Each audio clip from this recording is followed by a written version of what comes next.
عمران ریاض کا ایک قصور نہیں ہے، اس کے بہت سارے قصور ہیں۔ اس کا سب سے بڑا قصور یہ ہے کہ وہ بہادر ہے اور بہادری سے سوال کرتا ہے، اور سوال بھی وہ سارے کرتا ہے جو supreme commander of the armed forces president of Pakistan doctor Arif Alvi نے اپنے مراسلے میں honourable chief justice of the supreme court of Pakistan chief justice Umar Ata Bandial صاحب کو بھیجے۔ وہ سوال کرتا ہے اور اس پہ کہا گیا کہ کمیشن بنائیں۔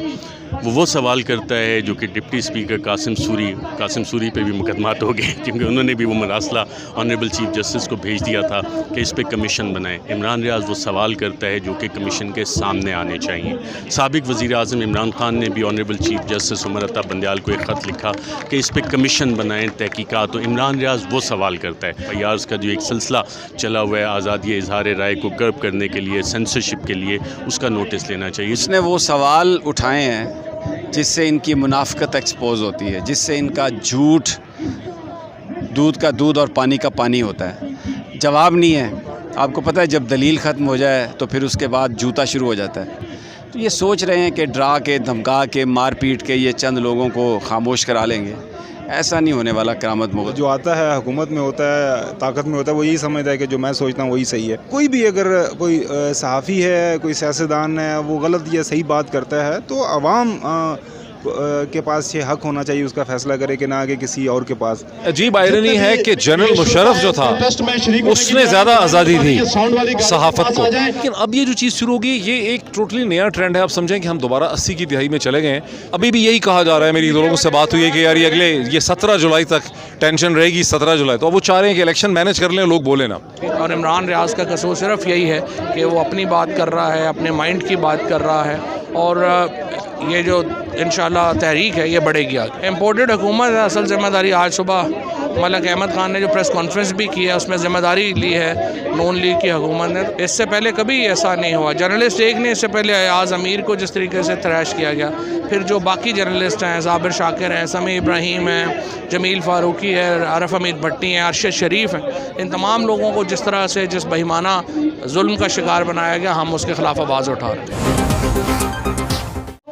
ارشد شریف صاحب، آپ کو عمران ریاض کا قصور کیا نظر آتا ہے؟ عمران ریاض کا ایک قصور نہیں ہے، اس کے بہت سارے قصور ہیں۔ اس کا سب سے بڑا قصور یہ ہے کہ وہ بہادر ہے اور بہادری سے سوال کرتا ہے، اور سوال بھی وہ سارے کرتا ہے جو supreme commander of the armed forces president of Pakistan doctor Arif Alvi نے اپنے مراسلے میں honourable chief justice of the supreme court of Pakistan chief justice Umar Ata Bandial صاحب کو بھیجے۔ وہ سوال کرتا ہے اور اس پہ کہا گیا کہ کمیشن بنائیں۔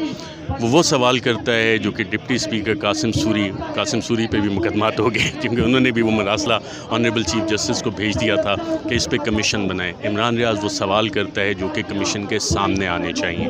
سابق وزیر اعظم عمران خان نے بھی honourable chief justice Umar Ata Bandial کو ایک خط لکھا کہ اس پہ کمیشن بنائیں، تحقیقات۔ تو عمران ریاض وہ سوال کرتا ہے۔ اگر یہ کمیشن بن گیا ہوتا اور honourable chief justice Umar Ata Bandial صاحب کو یہ نوٹس لینا چاہیے کہ میڈیا کے ساتھ جو کچھ ہو رہا ہے، جو ایف آئی آرز کا جو ایک سلسلہ چلا ہوا ہے آزادی اظہار رائے کو کرب کرنے کے لیے، سینسرشپ کے لیے، اس کا نوٹس لینا چاہیے۔ جو عمران ریاض کی تصویر سامنے یہ ہتھ کڑیاں لگے ہوئے، ضمیر نیازی صاحب نے مارشل لا دور میں صحافیوں کے خلاف مظالم جو تھے وہ ڈاکومنٹ کیے تھے، اور ان کی کتاب کا ٹائٹل تھا پریس ان چینز۔ آج وہ جب ہم نے مناظر دیکھے تو ہم یہ کہہ سکتے ہیں کہ پاکستان میں the press is in chains. اس نے وہ سوال اٹھائے ہیں جس سے ان کی منافقت ایکسپوز ہوتی ہے، جس سے ان کا جھوٹ دودھ کا دودھ اور پانی کا پانی ہوتا ہے۔ جواب نہیں ہے۔ آپ کو پتہ ہے جب دلیل ختم ہو جائے تو پھر اس کے بعد جوتا شروع ہو جاتا ہے۔ تو یہ سوچ رہے ہیں کہ ڈرا کے، دھمکا کے، مار پیٹ کے یہ چند لوگوں کو خاموش کرا لیں گے۔ ایسا نہیں ہونے والا کرامت مغل۔ آپ نے ادھر دیکھا پریس کلب کے باہر یہ مظاہرہ ہے، اور پریس کمیونٹی جو ہے، ہماری جرنلسٹ کمیونٹی، وہ غائب ہے۔ کوئی بات نہیں، وہ نہیں آئے، کوئی ایسی بات نہیں، آ جائیں گے، کل آ جائیں گے، پرسوں آ جائیں گے، ایسی کوئی بات نہیں۔ نہیں آتے بعض لوگ کچھ، یہ تو تحریک انصاف کا مظاہرہ تھا۔ میرا نہیں خیال کہ پاکستان کا کوئی بھی صحافی جو ہے وہ یہ سمجھتا ہے کہ آزادیاں چھین لی جائیں، لیکن اس کو ہم کریں گے، ان سے بھی رابطہ کریں گے، بات کریں گے۔ آج پی ٹی آئی نے خود عمران خان صاحب نے آج کال کی، تو یہ پی ٹی آئی کی کال ہے، اس پہ لوگ آئے ہیں، سول سوسائٹی ہے، کچھ صحافی بھی ہیں۔ ویسے بھی جب آپ اپنے ایک اس کے لیے مقصد کے لیے کھڑے ہوتے ہیں تو یہ جو لوگ آئیں گے وہ اگر اس مقصد کو صحیح سمجھتے ہیں تو وہ آ جائیں گے، اور مجھے یقین ہے کہ یہ پاکستان کے صحافیوں کی ایک بہت بڑی تعداد آزادیوں کا تحفظ کرنا جانتی ہے، اور یہ جو مار پیٹ ہے، یہ جو اس طرح سے پکڑ دھکڑ ہے اس کو وہ سپورٹ نہیں کرتی. آپ کوئی بھی بیانیہ رکھ سکتے ہیں لیکن اس بیانیے کی بنیاد پر آپ کو مارا پیٹا نہیں جا سکتا. پھر آتا ہے قصور جو عمران ریاض ہاں سے ہوا ہے. دیکھیں یہ پاکستان میں کوئی نئی کہانی نہیں ہے. یہ کہانیاں ہم نے پہلے بھی دیکھی ہیں. جناب مشرف کا زمانہ ہو, کیونکہ ہم نے تو وہ زمانہ دیکھا جب ہم صحافت میں تھے, تو یہ ٹائم بھی گزر جائے گا. جو ہر کوئی جو آتا ہے حکومت میں ہوتا ہے, طاقت میں ہوتا ہے, وہ یہی سمجھتا ہے کہ جو میں سوچتا ہوں وہی صحیح ہے. لیکن جو میرے خیال میں جو بات سمجھنے والی وہ یہ ہے کہ ہم 2022 کے اندر ہیں. اس کے بعد 2023 شروع ہو جائے گا. اب جس طرح آپ کے پاس ایک سیل فون موجود ہے, اس طرح کروڑوں پاکستانی اس وقت میرے خیال میں کوئی 15-16 کروڑ جو پاکستانی ہیں وہ سیل فون استعمال کرتے ہیں. تو ہر کسی کے پاس ایک فلو آف انفارمیشن ہے. غلط یا صحیح کا جو فیصلہ ہے وہ عوام نے کرنا ہے. کسی بھی جمہوری ملک کے اندر جو حق حکمرانی ہے وہ عوام کے پاس ہے, اور یہی ہمارا آئین کہتا ہے, یہی ہمارے قوانین کہتے ہیں. کوئی بھی اگر کوئی صحافی ہے, کوئی سیاستدان ہے, وہ غلط یا صحیح بات کرتا ہے تو عوام کے پاس یہ حق ہونا چاہیے اس کا فیصلہ کرے کہ نہ کہ کسی اور کے پاس. ہاں مجھے اگر آپ سے تکلیف ہے تو میں عدالت میں چلا جاؤں, آپ سے مجھے تکلیف ہے میں عدالت میں چلا جاؤں. ماشاء اللہ ہمارے عدالتیں اس میں انوالو ہونا ایک جرنلسٹ کے خلاف. ایگزیکٹلی وہی ہے نا کہ یہی تو وہ سوال ہے جس کا جواب پوچھنے کے لیے ہم لوگ یہاں پہ آئے ہوئے ہیں. اور میرے خیال میں یہ ہر پاکستانی کا حق ہے کہ وہ سوال پوچھے. دیکھیں اس ملک کے اندر جو بھی رہتا ہے, میں ہوں, آپ ہیں, سول سوسائٹی ہے, بیوروکریٹس ہیں, افسران ہیں, ان کا کسی بھی محکمے کے ساتھ تعلق ہے, at the end of day ہم آئین پاکستان کے پابند ہیں. ٹھیک ہے, اور اسی آئین پاکستان کے تحت جو ہے جو آرٹیکل 19A ہے وہ مجھے فریڈم آف ایکسپریشن دیتا ہے, مجھے بات کرنے کا حق دیتا ہے. بے شک کچھ قدغنے ہیں جس کو ہمیں ملحوظ ہاتھ رکھنا چاہیے, وہ ہم رکھے ہوئے ہیں. اور اگر وہ کراس کرتا ہے تو اس کے لیے کوئی طریقہ کار ہے, مطلب ایسا نہیں, قانون موجود ہیں. تو بہتر یہی ہے میرے خیال میں تمام جو ارباب اختیار ہیں وہ آئین اور قوانین کے اوپر نظر رکھیں بجائے اس کے کہ لوگوں کے اوپر نظر رکھیں. اور اگر کسی کو تکلیف ہے تو وہ ان کو عدالتوں میں لے کے جائیں. ماشاءاللہ اس وقت ہمارے ملک کے اندر ہائی کورٹس ہیں, سپریم کورٹ ہے, عدالتیں چل رہی ہیں. تو یہ زیادتی ہے, اور ظاہر ہے زیادتی ماضی میں بھی ہوئی, لوگوں نے آواز اٹھائی, اور ماشاءاللہ پاکستان کے جو لوگ ہیں وہ کافی ریزیلینٹ ہیں, اور انہوں نے ہمیشہ ریزیلینس شو کی ہے, اور وہ کرتے رہیں گے. اور دیکھیں الحمدللہ پاکستان جو ہے جو مسلم ورلڈ کے اندر واحد ملک ہے جہاں پہ ہمیشہ جو ہے جمہوریت کے لیے لڑائی لڑی گئی ہے, اور کامیابی سے لڑائی لڑی گئی ہے. تو یہ لڑائی جاری رہے گی, اور لوگ سوال کر رہے ہیں, اور سوالوں کے جواب تو پھر دینا ہوں. جی ڈاکٹر صاحب بتائیے گا, کیا آزادی اظہار رائے پہلے اتنی قدغن تھی پاکستان میں جو اب ہو رہی ہے؟ دیکھیں یہ بدقسمتی یہ ہے کہ پاکستان میں کبھی بھی نہیں تھی. 80 کا جو دہائی تھی جب جنرل ضیاء الحق کا مارشل لا لگا 1977 میں, وہ پاکستان کی تاریخ کا سب سے سیاہ ایک اندھیری رات آپ کہہ لیں وہ تھی.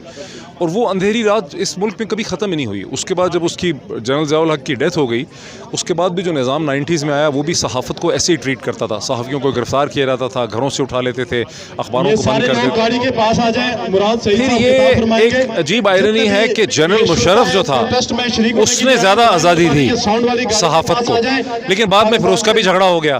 اس کے بعد ایک شور بات ہے, اس کا ایک انرشیا چلتا رہا 2007 سے آگے بھی ایک انرشیا چلتا رہا, اور کچھ نہ کچھ اس میں ایک یعنی پرفیکٹ تو کبھی بھی نہیں تھی, پرفیکٹ سے تو بہت دور تھی. لیکن اب یہ جو چیز شروع ہوگی یہ ایک ٹوٹلی نیا ٹرینڈ ہے. آپ سمجھیں کہ ہم دوبارہ 80 کی دہائی میں چلے گئے ہیں, بیکاز اس سے پہلے یہ ضرور تھا کہ نامعلوم افراد کسی کو اٹھا لیتے تھے, شور اور کھپ مچتا تھا, ایک دن کے بعد 12 گھنٹے کے بعد چھوڑ دیتے تھے. جیسے مطیع اللہ جان کو اٹھایا, کھپ پڑ گئی, تو وہ کھپ کے لیے سینسٹیو. اب تو یہ ہے کہ وہ کہہ رہے ہیں کہ ہم انسینسٹیو ہیں, اور اسے کہتے ہیں سب کچھ ہمارے کنٹرول میں ہے, اور میڈیا کو یہ پیغام دیا جا رہا ہے کہ بھئی یہ سب سے بولتا تھا, یہ سب اپنے آپ کو دلیر کہتا ہے, بہادر کہتا ہے, کہ کھل کے بول رہا ہے. تو اس کو آپ پکڑ کے عید کے کم از کم 10 دن اندر بند کر دیں. یعنی آگے عید کی چھٹیاں آ رہی ہیں کل فرائیڈے سے, تو گیم پلان یہ لگ رہا ہے کہ اس کو بند رکھیں, اسی لیے یہ کیسز ہیں, اور کیسز سب غلط ہیں, کسی کی کوئی سینس. عمران ریاض ہاں کا سب سے بڑا قصور کیا ہے؟ بولنا اور کیا قصور ہے؟ اور بولنے میں دنیا کے کتنے ملک ہیں؟ کوئی مجھے بتائیں یہ جو فارمر ایسٹ یورپ یا رشیا وشیا یا چائنا ہے، صرف وہیں آپ بولنے پہ یا برما میں کسی کو پکڑ سکتے ہیں، بولنے پہ تو نہیں کوئی کسی کو پکڑ سکتا. کوئی کسی کی چوری کر لے، کسی کا قتل کر دے، ریپ کر دے، اسالٹ کر لے، تب آپ اسے کہتے ہیں کسی کو. بولنے پہ کیسے کسی کو پکڑ سکتے؟ بولنے سے کیا ہوتا ہے؟ کیا یہ عمران خان کا ساتھ دینے کی سزا مل رہی ہے؟ ہاں، یہ بھی آپ مطلب کہہ سکتے ہیں کہ عمران خان کے ساتھ چونکہ جو لوگ کھڑے ہیں ان کو وہ ابھی خاص کر کے الیکشن بھی ہیں، یہی صورتحال 25 مئی کے لانگ مارچ سے پہلے تھی کہ زیادہ پکڑ دھکڑ اور تھا کہ بھئی دوڑے، ہم لوگ بھی ایک ہفتہ گھروں سے باہر رہے ہیں. اس وقت پولیس والے یہی بتا رہے تھے کہ آپ جو یہ خطرہ ہے 6-7 دن.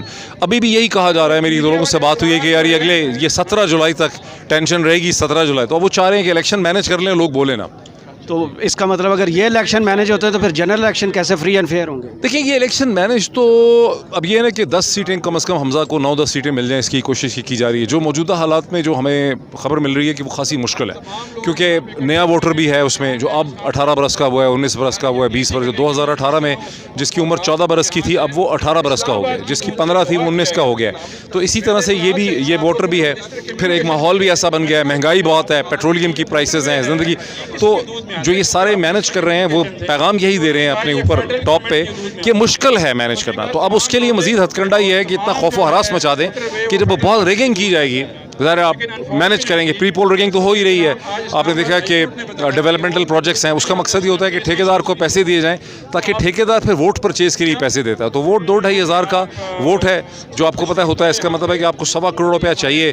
2.5 کروڑ اگر آپ کو 10,000 ووٹ چاہیے کہیں خریدنا ہے آپ نے کسی حلقے میں، تو 2.5 کروڑ روپے 2.5 کروڑ روپے کا 10,000 ووٹ خریدا جاتا ہے. تو یہ جو ترقیاتی منصوبے ہیں اس سے بیسیکلی پیسہ آپ نکال رہے ہیں سرکار کا ووٹ پرچیز کے لیے. یہ پیٹرن ہے. اسٹیٹ کی طرف سے آرٹیکل 6 کسی جرنلسٹ پہ لگانا، یہ کتنی سخت کارروائی ہے؟ پاگل پن ہے. کارروائی کیا سخت ہے؟ جرنلسٹ کا کیسے؟ دیکھیں، آرٹیکل 6 تو اس کے اوپر لگے گا نا جس کے پاس ایک ایگزیکٹو اتھارٹی ہے. جیسے لوگ کرپشن کو، کوئی لڑکی اور لڑکا پکڑے جائیں لوگ کہتے ہیں کرپٹ ہیں. کرپشن تو ایک لیگل ٹرم ہے، پولیٹیکل ٹرم ہے، جس کا مطلب یہ ہے کہ آپ کے پاس پبلک آفس ہے، آپ کے پاس فنڈز ہیں جو ٹیکس پیئر کے فنڈز ہیں، اور وہ آپ ان فنڈز کا اگر غلط استعمال کرتے ہیں، اپنے آپ کو فائدہ، اپنے خاندان کو، اپنی کمپنی کو فائدہ، پھر کرپشن انوالو ہوتا ہے. ایک صحافی کے کہاں سے پرابلم ہے؟ عمران خان ریاض کوئی یہ امپورٹڈ گورنمنٹ کی طرف سے ہے یا وہ کون ہے کی طرف سے؟ یار یہ اب آپ پھنسانے لگے ہیں اس میں بہت. آپ کو بھی اچھی طرح سے پتہ ہے، آپ کو پتہ ہے کہ کون کر رہا ہے اچھی طرح سے. پہلے بھی اپنے جرنلسٹ کمیونٹی کے لیے آپ خود انفارمیشن منسٹر رہے ہیں. عمران ریاض کا قصور کیا نظر آتا ہے؟ اس سے پہلے کبھی ایسے حالات پیدا نہیں ہوئے جس طرح کے آج ہیں. آج پاکستان میں بنیادی انسانی حقوق معطل کر دیے گئے ہیں. پاکستان کے اندر جو کرائسس کی صورتحال ہے، ایک بحران کی صورتحال، اور پاکستان میں تمام جو لوگ ہیں انہیں اپنے حقوق کے لیے یہ لڑائی لڑنی ہوگی. اور عمران ریاض کا قصور صرف یہی ہے کہ وہ اپنی بات کر رہا ہے، اپنے مائنڈ کی بات کر رہا ہے، اور یہ جو انشاءاللہ تحریک ہے یہ بڑھے گی آگے. امپورٹڈ حکومت کی طرف سے یہ ہے یا سلیکٹرز کی طرف سے ان کو مسئلہ تھا؟ امپورٹڈ حکومت ہے. اصل ذمہ داری آج صبح ملک احمد خان نے جو پریس کانفرنس بھی کی ہے اس میں ذمہ داری لی ہے نون لیگ کی حکومت نے. تو ظاہر ہے کہ یہ حکومت کا اس میں اتنا بڑا سٹیپ ایک ریاست کی طرف سے ایک جرنلسٹ کے خلاف، کیا پہلے آپ نے کبھی دیکھا تھا؟ اس سے پہلے کبھی ایسا نہیں ہوا. جرنلسٹ ایک نے، اس سے پہلے ایاز امیر کو جس طریقے سے تھریش کیا گیا، پھر جو باقی جرنلسٹ ہیں، صابر شاکر ہیں، سمیع ابراہیم ہیں، جمیل فاروقی ہے، عارف حمید بھٹی ہیں، ارشد شریف ہیں، ان تمام لوگوں کو جس طرح سے جس بہیمانہ ظلم کا شکار بنایا گیا، ہم اس کے خلاف آواز اٹھا رہے ہیں. کیا یہ سزا آپ نہیں سمجھتے کہ عمران خان کا مشکل وقت میں ساتھ دینے کی وجہ سے ملا ہے؟ اس وقت ظاہر ہے کہ عمران خان پاکستان کی قوم کے لیے کھڑے ہیں، وہ پاکستان کی قوم کو لیڈ کر رہے ہیں، تو جو بھی ان کے ساتھ کھڑا ہے وہ یہ مشکلات کو جان کر ہی کھڑا ہے ان کے ساتھ. چلیں، تھینک یو سر.